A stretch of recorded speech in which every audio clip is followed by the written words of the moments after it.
Hey guys, आज हम पढ़ेंगे द हिंद ऑडिट टूल से कुछ वोकैब्स जो कि आपके जितने भी कॉम्पिटिटिव एग्जाम्स हैं, bank, SSC, UPSC, state bank, इन सब के लिए बहुत जरूरी है। It is nothing just 5 minute quick revision. You must take 5 minutes. Okay, तो लेट्स गेट स्टार्टेड। सबसे पहला है वेरिएंस। वेरिएंस जिसकी हिंदी मीनिंग होती है झगड़ा, यानी कि जो भी लड़ाई झगड़ा होता है उसे क्या बोलते हैं? वेरिएंस। इसकी एक और मीनिंग होती है अंतर, डिफरेंस। ओके, वेरिएंस को डिफरेंस भी कहते हैं। ओके, द फैक्ट और state of being in disagreement, यानी कि झगड़ा कब होता है? जब आप किसी भी कोई ऐसा स्टेट आपके लाइफ में आया या फिर कोई ऐसी बात हुई जिस पे आप डिसअग्री हो, तब उस टाइम क्या होता है? क्वेरल होता है, कॉन्फ्लिक्ट होता है, झगड़ा होता है। ओके, इसके सिनोनिम्स हो गए quarrel, squabble, dispute and strife. Okay, strife आपके लिए एक न्यू वर्ड होगा। Okay, next stake. स्टाके की हिंदी मीनिंग होती है परस्पर विरोधी, यानी कि कोई आपके एकदम अगेंस्ट हो, वो क्या कहलाता है? परस्पर विरोधी है। ओके, किसी पर्सन के लिए यूज कर सकते हैं, या फिर आप किसी चीज को लेके एकदम विरोध हो, एकदम किसी चीज के विरोध में हो, एकदम मतलब आपको ये बात नहीं पसंद आ रही है, एक वर्ब की तरह भी यूज कर सकते हैं इसको। तो इन अ वे दैट इज सीवियर और हार्श इन अपीयरेंस और आउटलाइन, यानी कि कभी कभी कोई चीज देखने पे इतनी हार्श होती है, इतनी ज्यादा सीवियर अपीयर्स होता है, मतलब अच्छा नहीं लगता, एकदम आप विरोध में होते हो उस चीज के, वहां पे वो चीज। ठीक है, इसके synonyms fierce, intimidate, rugged and forbidding. Okay, intimidate आप लोग पढ़े हो, कई बार आप लोग पढ़ चुके हो। कमेंट में लिख के जरूर बताना कि इंटिमिडेट की मीनिंग क्या होती है। ओके, क्योंकि इसकी एक अलग मीनिंग होती है, थोड़ी सी हटके। नेक्स्ट है पर से। जी हाँ, ये वर्ड है एक पर से। ओके, पर से।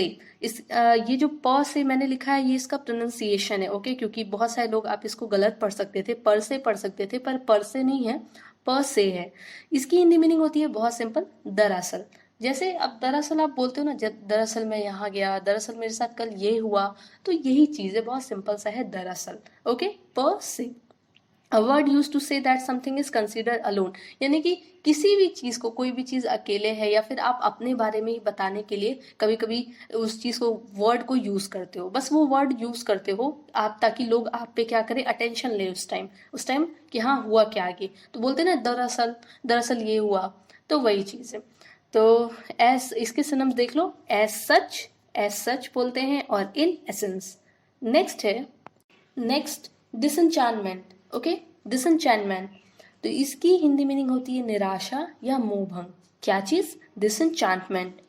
तो निराशा और मोहभंग। निराशा, the feeling of being disappoint. निराशा आपको पता है कि जब आप किसी बात से नाराज होते हो, किसी पर्सन से नाराज होते हो, उस टाइम क्या होती है कि एक निराशा होती है आपको, क्योंकि अभी आपको मतलब कि उस पर्सन से होप है कोई कि हाँ भाई मेरा बच्चा है, पेरेंट्स को ही होप होती है कि हाँ वो पढ़ाई करेगा अच्छे से और टॉप करेगा। और जब बच्चा नहीं कर पाता है तो पेरेंट्स क्या हो जाते हैं? निराश हो जाते हैं, दुखी हो जाते हैं। निराश यानी कि थोड़ा गुस्सा मिक्स होता है और थोड़ी सी उदासी।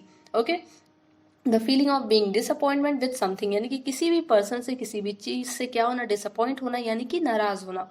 ओके, और इसकी एक और मीनिंग है मोह भंग। मोह भंग यानी कि आप पढ़ाई कर रहे हो और एकदम आपका हाँ पढ़ाई में मन लगा और किसी ने आपको आके डिस्टर्ब कर दिया, आपका मोह भंग कर दिया। मोह भंग आपने सुना होगा ना, पिछले बार ऋषि वगैरह जो होते थे वो क्या करते थे? तपस्या करते थे, और जो अप्सराएं आती थी उनका मोह भंग कर देती थी।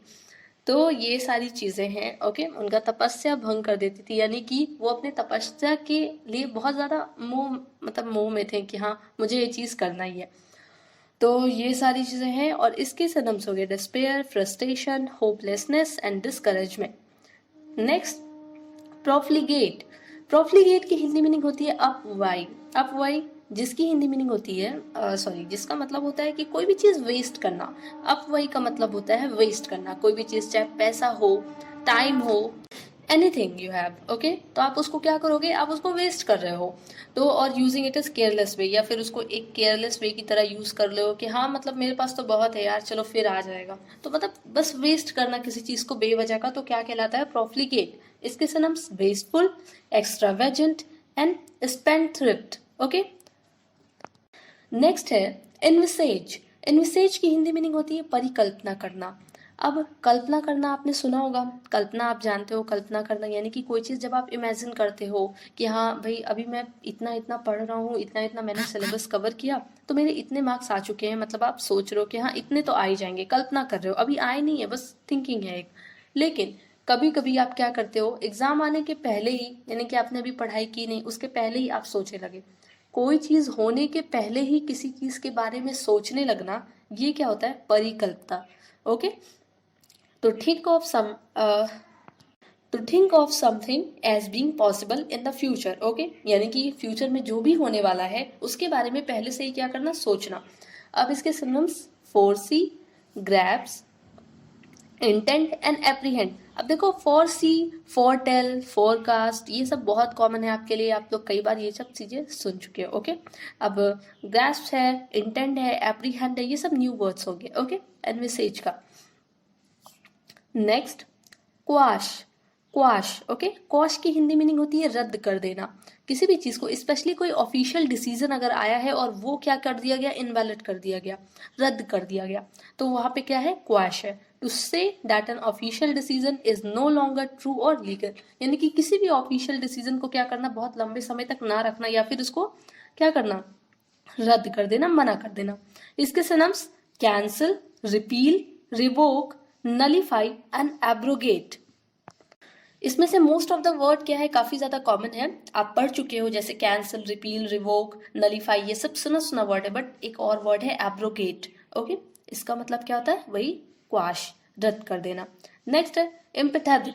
एम्पैथेटिक की हिंदी मीनिंग होती है सहानुभूति, यानी कि अगर कोई किसी प्रॉब्लम में है, आपका कोई फ्रेंड ही है, किसी भी प्रॉब्लम में है, तो आप उसको क्या चाह रहे हो, आप उसको जाके सपोर्ट कर रहे हो। ओके, कि हाँ नहीं, सब ठीक हो जाएगा, चिंता मत कर। अगर किसी के एग्जाम नहीं निकलते हैं तो भी उसको आप सपोर्ट करते हो, एनकरेज करते हो कि अरे आगे पढ़ो, होगा जरूर। ओके, तो ये सारी चीजें सहानुभूति देना, स्पेशली कोई प्रॉब्लम में तो बस आप उसको जाके सहारा कर दे रहे हो, सपोर्ट कर रहे हो, तो ये क्या होती है, एक एम्पैथेटिक। सिंपैथी भी इससे मिला जुला वर्ड है, सेम मीनिंग होती है इसकी। Okay, showing an ability to understand and share the feeling of another, यानी कि क्या शो करना कि आप इस दूसरों को समझ रहे हो, या फिर आप उसकी, वो जो भी प्रॉब्लम में है, आप उसकी फीलिंग्स को समझ रहे हो, यानी कि आप उसको सपोर्ट कर रहे हो, सहानुभूति दे रहे हो। इसके synonyms, compassionate, sensitive and sympathetic. Okay, empathetic and sympathetic, ये तो आप बिल्कुल नहीं भूलने वाले क्योंकि सिमिलर वर्ड है। नेक्स्ट है एंसिलरी। एंसिलरी की हिंदी मीनिंग होती है सहायक। क्या होता है, सहायक। सहायक किसे बोलते हैं, हेल्पर को। ठीक है, जैसे सहायता करना अलग चीज होगी, और ये एंसिलरी है, सहायक, यानी कि कोई चीज जब हमारे लिए क्या होती है कि काफी ज्यादा हेल्पफुल होती है। जैसे हमने पढ़ाई किया और उसके दौरान हमें कुछ अच्छे टीचर्स के नोट्स मिल गए, तो वो नोट्स हमारे लिए क्या है, एंसिलरी है, यानी कि काफी हेल्पफुल है।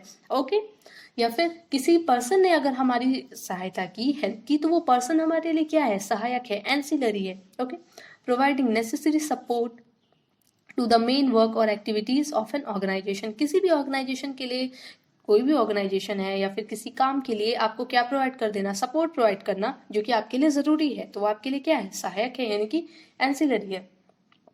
इसके सिनम देखो काफी डिफरेंट डिफरेंट है। हेल्पर आप सब जानते हो, एडर, एडर भी, एड आपने सुना होगा ना, एड हेल्प होता है, और एडर है सहायक। ओके, तो कुछ नया है, जैसे कि coadjutor, acolyte and back backer. Okay, ये सारे न्यू है आपके लिए। नेक्स्ट एंड लास्ट आपका एक फ्रेजल वर्ब है, sure up. What, sure up. Sure up की हिंदी मीनिंग होती है टेक लगाना।